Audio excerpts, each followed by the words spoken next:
95 teams to go on my road to predict all 131 teams this college football offseason. Almost done here with the Big 12, the final day, and we're moving on to the Baylor Bears, the reigning conference champion from a season ago. This was just a phenomenal team, and what a turnaround and what a job Dave Aranda and staff did with this football team last year. Ended up winning the Big 12, and then ended up going on to win the Sugar Bowl as well against an Ole Miss team that had a historic season last year as well. But this is the Baylor team that is going to have to deal with one thing next year, and that is the loss of plenty of talent. We're going to talk about that here in a little bit. My question for Baylor and Dave Aranda: is this team going to be able to get back into a Big 12 championship game and possibly the college football playoff? Or will this be a year where Baylor maybe finds themselves taking a step back? What's up, Tailgaters? My name is Tailgate Nate, and welcome to my channel. I'm predicting all 131 teams this college football offseason, which means I'm doing your favorite team. So go ahead, hit that subscribe button, ring the bell so you know when your favorite team gets uploaded. And for Baylor fans out there, but any fans that watch my video, Baylor fans especially in this one, you guys are going to know this team a lot better than me. You guys will know your favorite teams a lot better than I will. So if you guys feel like you want to add something onto the video, leave it down in the comment section below. I'll be happy to read through them. Baylor football 2022, here we go. They are my second-ranked team in the Big 12 coming into the 2022 season, and it's pretty easy to see why. I mean, look at the record below me down there. This was a phenomenal football team last year, and definitely if, of course, they were able to maybe pull out one or two more games, this was definitely a worthy team to be in the college football playoff. Well, they were 12-2 last year, 8-2 in the Big 12. That does include the win in the Big 12 championship game. And this offense, pretty solid last year, 422 yards, along with around 31.5 points per game. The defense was one of the best in the Big 12, 347 yards and 19.2 points allowed per game. So Dave Aranda had this team rolling on all cylinders. It was a very balanced team, very, very good in a lot of aspects.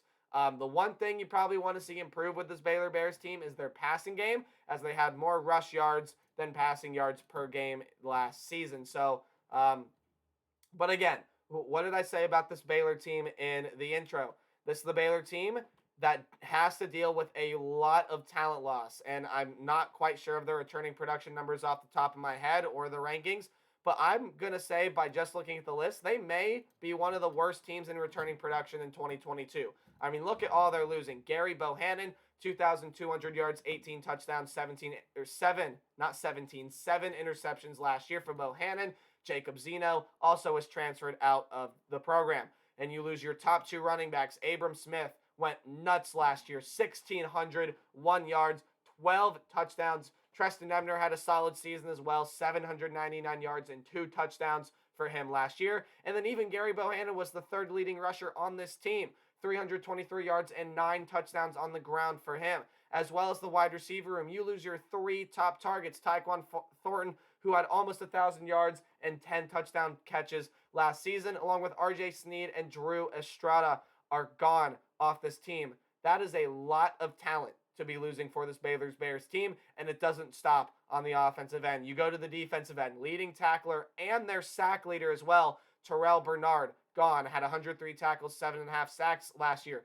And then a plethora of very good defensive backs are gone. Jalen Petrie, 75 tackles, 3.5 sacks, 7 passes defended, 2 picks. JT Woods, 57 tackles, 6 interceptions for JT Woods. Also, Raleigh Tejada had 34 tackles last season, along with a couple other names there as well, all of them leaving this Baylor team. This was a very, very talented Baylor defense last year, and they definitely are going to need a lot of guys to step up and take that next step in order for this Baylor team to be as special as they were last year. But I also think it starts on the offensive end next season, and it starts with Blake Shapen. A lot of people think that this Baylor team has some quarterback problems and maybe might not know what to do at quarterback next season. I fully 100% believe that it is Blake Shapen's team. Had 596 yards, 5 touchdowns, no interceptions last season. Had 59 rush yards as well, so give what you will from that. But In limited production last year, he was amazing. Also, 72% completion percentage for Blake Shapen as well. What I've seen out of Blake Shapen, again, I don't think I've seen enough to say he's a great quarterback, but from what I've seen of Blake Shapen, has been really good and really impressive. So I think it's going to be very interesting to see what happens to Baylor once Blake Shapen really starts to find that rhythm. Running back Tay McWilliams figures to be that lead back, was the fourth leading rusher last year with 181 yards and a couple touchdowns. You also have Josh Fleeks that kind of plays a little bit both running back and wide receiver, but more of a wide receiver type role. He's coming back along with Monterey Baldwin, Gavin Holmes, a couple guys in the wide receiver room that you guys are going to see Baylor play this year, as well as a guy like Armani Winfield. He'll definitely be there, present on the wide receiver side of things as well. And you also have Ben Sims coming back as a tight end. On the defensive side of things, you got guys that have lots and lots of talent. Dylan Doyle, 89 tackles last year, coming back at the linebacker spot. Matt Jones also coming back at the linebacker spot. Al Walcott as a defensive back had 3 interceptions last year. Christian Morgan, 6 passes defended last year. That was second on the team. A couple other guys in there that I like Jackson Player, Mark Milton there as well, and lots of other guys that I think could be really good for this Baylor defense. So yes, absolutely, they lost a ton of spectacular talent from a season ago. But you can't look back at that now. You got to look forward and see what this Baylor team has. And what they have, I believe, is still some pretty good talent. You just saw their schedule pop up above me. Let's go ahead and go through. They got Albany to kick off the season. Then they go on the road to play BYU, and that's a BYU team that returns a lot of production. That's going to be a very, very intriguing matchup. At home against Texas State to round out non-conference. And then into conference play they go. Road games against Iowa State, West Virginia, Texas Tech, Oklahoma, and Texas. And then they got home games against Oklahoma State, Kansas State, and TCU. So let's jump into this Baylor Bears 2022 schedule. The most interesting game, of course, in non-conference play is BYU. And it was a fairly intriguing matchup last season as well. But, man, this is going to be a very, very fun game. And I think it's going to come right down to the wire. I think it's going to be very close. BYU, obviously, while Baylor might be one of the bottom teams in returning production, BYU is one of the top teams in returning production in the nation. They return a lot of talent, including Jaron Hall at quarterback, a lot of wide receivers. Meanwhile, they have to find a replacement for Tyler Algier at running back, but then a lot of defensive players coming back as well. That's going to be a very, very good BYU team in 2022. And then when you look at the Big 12 conference slate here for Baylor, there are a couple games that, of course, catch your eye. And now, again, being the Big 12, everyone plays everyone. But how about going on the road to play 2 very tough games? On the road at Oklahoma and on the road at Texas there as well. Those are going to be 2 very fascinating games to watch and could be 2 very, very high-stakes games in the Big 12 Conference. Also at home against Oklahoma State, rematch of the Big 12 championship game. I think that one's going to be a lot of fun. You got a couple tricky road games here. On the road against West Virginia, on the road against Texas Tech. 2 teams that I have pretty low on my Big 12 power rankings, but I feel like can be solid opponents to play against. Again, by this point, Texas Tech, Baylor plays them later in the season, may have that offense figured out. Of course, Zach McKitley, coming over from Western Kentucky, had one of the best offenses in the nation last year and absolutely can pull that over to Texas Tech, but they're also trying to break in a new head coach. This is a fascinating schedule for BYU. Let me go ahead and give you my percentages because, yeah, I don't do game-by-game predictions. I give you a more percentage-based outlook. Tell me predict a team's record. So games in red probably mean that you're not going to win the game. Games in orange are games that, you're probably going to lose. But, hey, it's college football and upsets can happen. Yellow are your 50-50 or upset potential games. Games in yellow-green are games that you should probably win, but watch out for the team on the other side of the ball. And games in green are games that you should win.